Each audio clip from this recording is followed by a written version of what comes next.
സിനിമയുടെ താരരാജാക്കന്മാരായ മോഹൻലാലും മമ്മൂട്ടിയും ഒന്നിച്ച ബ്രഹ്മാണ്ഡ ആക്ഷൻ ചിത്രം പാട്രിയറ്റ് ബോക്സ് ഓഫീസിൽ കുതിപ്പ് തുടരുന്നു. റിലീസ് ചെയ്ത വെള്ളിയാഴ്ച തന്നെ തിയേറ്ററുകളിൽ വൻ ആവേശത്തോടെ വരവേറ്റ ചിത്രം രണ്ടാം ദിനവും മികച്ച പ്രതികരണത്തോടെ മുന്നേറുകയാണ്.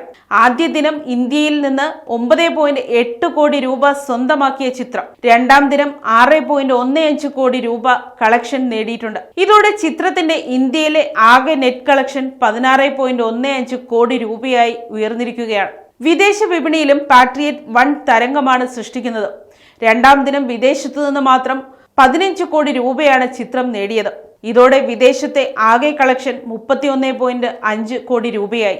ഇന്ത്യയിലെയും വിദേശത്തെയും കണക്കുകൾ പരിശോധിക്കുമ്പോൾ ചിത്രത്തിന്റെ ആഗോള കളക്ഷൻ ഇതിനോടകം 50.23 കോടി രൂപ പിന്നിട്ടിരിക്കുന്നു. പ്രേക്ഷക പങ്കാളിത്തത്തിലും ചിത്രം മികച്ച പ്രകടനമാണ് കാഴ്ചവെക്കുന്നത്. രണ്ടാം ദിവസം 1070 ഷോകളിൽ നിന്നായി 25.92% പ്രേക്ഷക പങ്കാളിത്തം നേടാൻ ചിത്രത്തിന് കഴിഞ്ഞു.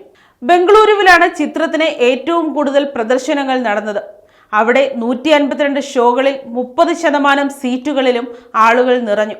തൊട്ടു പിന്നാലെ കൊച്ചിയിൽ 134 ഷോകളാണ് ഉണ്ടായിരുന്നത്. അവിടെയും 30% പ്രേക്ഷക പങ്കാളിത്തം നിലനിർത്താൻ ചിത്രത്തിന് സാധിച്ചിട്ടുണ്ട്.